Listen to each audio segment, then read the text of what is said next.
Halo Sobat Movie, selamat datang kembali di channel Inside Movie. Berbeda dengan beberapa video sebelumnya, kali ini kita akan merangkum alur cerita series yang berjudul Arcane. Series ini merupakan adaptasi dari game MOBA yang cukup terkenal, yaitu League of Legends. Baiklah, tanpa berpanjang lebar lagi, mari kita mulai alur ceritanya. Di awal film diperlihatkan suatu peperangan, yang mana peperangan tersebut adalah peperangan antara kota atas dan kota bawah tanah.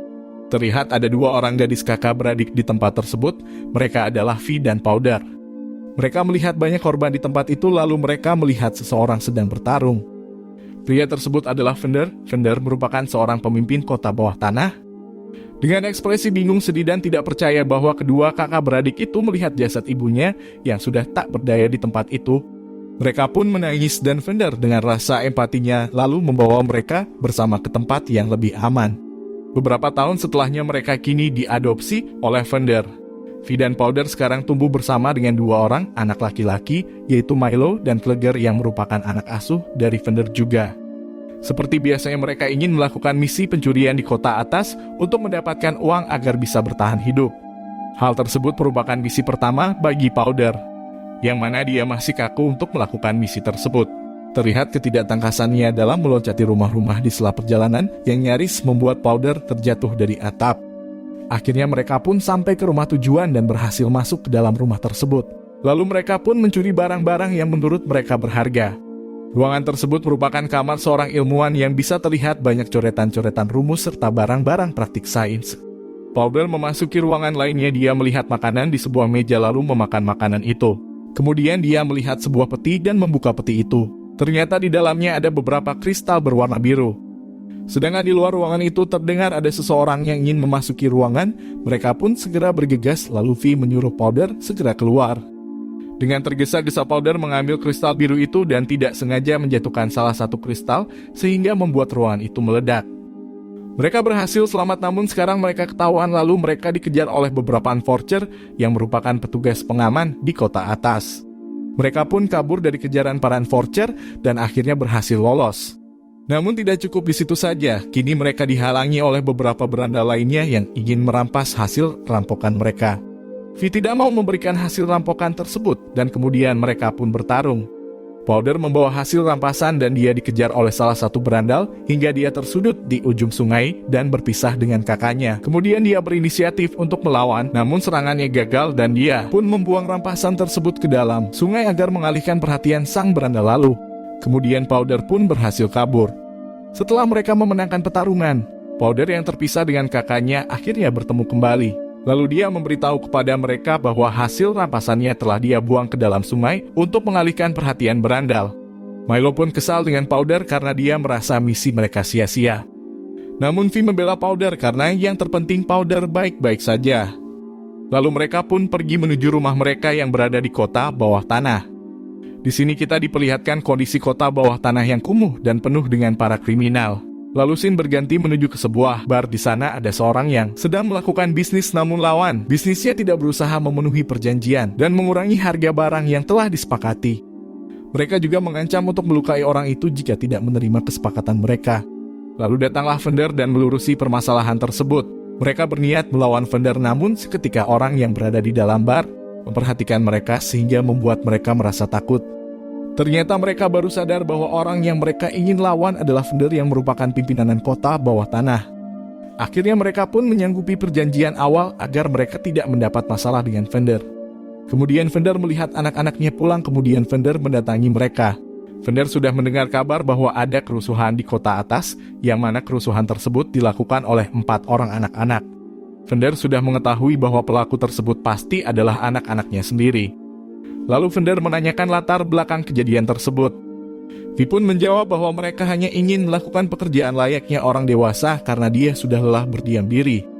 Lalu Fender menyuruh anak-anak yang lain keluar dari ruangan dan ingin berbicara secara empat mata dengan Vi. Layaknya seorang ayah, dia menasihati Vi bahwa hal yang dia lakukan bisa membuat adik-adiknya celaka karena dia adalah kakak tertua yang seharusnya menjaga dan menjadi teladan mereka. Lalu Fender juga berkata bahwa jika kita membuat suatu permasalahan di kota atas, maka akan ada enforcer yang datang ke kota mereka sehingga akan membuat kerusuhan kota bawah tanah. Itulah hal yang ditakuti Fender. Vi pun menjawab bahwa seharusnya mereka tidak boleh takut dan melawan mereka. Namun Vander menjelaskan bahwa kekerasan tak selalu menyelesaikan masalah, terkadang itu akan mendatangkan masalah yang lebih besar. Kemudian Vander keluar ruangan dan berniat mendatangi ke kediaman kerabatnya. Dia juga mengajak Kleger bersama. Di luar ruangan, Powder baru sadar bahwa dia mengantongi beberapa kristal yang dia dapatkan saat misi pencurian. Lantas dia pun berniat datang menghampiri Vi dan memberitahunya. Saat dia ingin menghampiri Vi, ternyata Milo masih memaceh permasalahan hilangnya hasil rampasan mereka yang disebabkan oleh Powder. Powder pun merasa kecil hati lalu dia pergi. Di sisi lain, Vander sampai di kediaman sahabatnya yang bernama Benzo.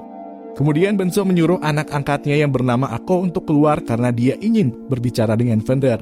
Vander curhat mengenai permasalahan anak-anaknya yang melakukan kegiatan ceroboh di kota atas, dan terlebih lagi ada orang lain yang membuntuti mereka, sehingga itu yang membuat Vander merasa lebih khawatir karena ada hal yang lebih berbahaya daripada para enforcer.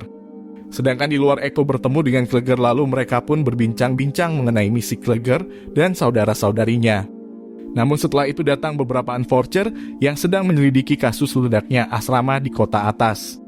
Lalu Eko pun menyuruh Kleger pergi agar tidak dikenali enforcer. Enforcer itu pun lalu masuk ke dalam ruangan Benzo.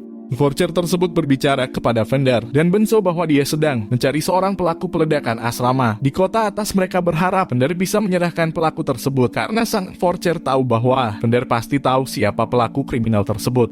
Karena jika tidak, maka mereka akan melakukan penelusuran lebih lanjut dan membawa para enforcer lebih banyak ke kota bawah tanah. Namun Vander menolak dan berani mengambil resiko apapun demi anak-anaknya. Sang enforcer kecewa dengan jawaban tersebut, lantas mau tak mau dia harus mengerahkan anggotanya untuk mencari pelaku tersebut. Tetapi sang enforcer memberi sebuah kesempatan jika Vander bisa merubah pikirannya. Dia diberikan sebuah kapsul surat pribadi yang bisa langsung mengirim pesan kepada sang enforcer. Sedangkan di sisi lain, Eko mendengar percakapan Vander dan sang enforcer melalui kamarnya dengan menggunakan alat pengintai yang dia buat. Sedangkan di sisi lain, Powder sedang di kamarnya dan masih bersedih atas kecerobohan yang telah dia buat sehingga membuat dia dikucilkan oleh Milo.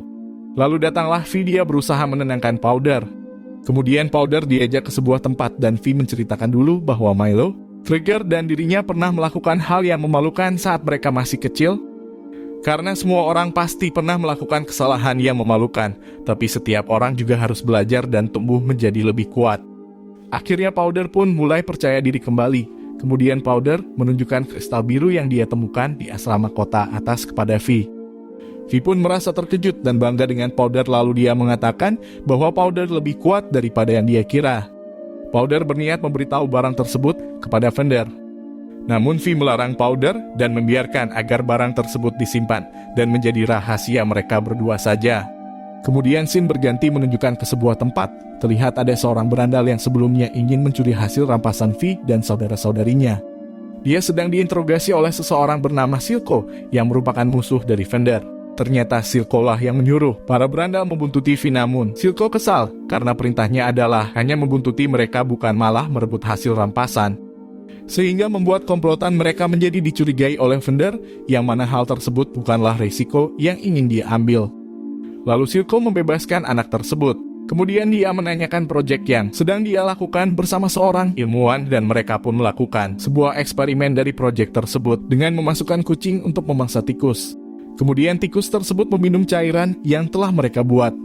Seketika tikus tersebut berubah menjadi lebih kuat dan berhasil memangsa balik kucing. Lalu episode 1 pun selesai. Bagaimana ya kelanjutan episode pertama ini? Apakah Silco dengan penemuannya itu akan membuat suatu rencana jahat? Dan bagaimana juga dengan batu kristal yang Powder temukan dalam misi pencurian mereka? Akankah batu tersebut menguntungkan atau bahkan akan merugikan mereka? Jawabannya akan ada dalam episode selanjutnya. Baiklah, terima kasih telah menonton video kita kali ini. Semoga kalian suka dengan alur ceritanya. Saya izin pamit undur diri, sampai jumpa di episode kedua.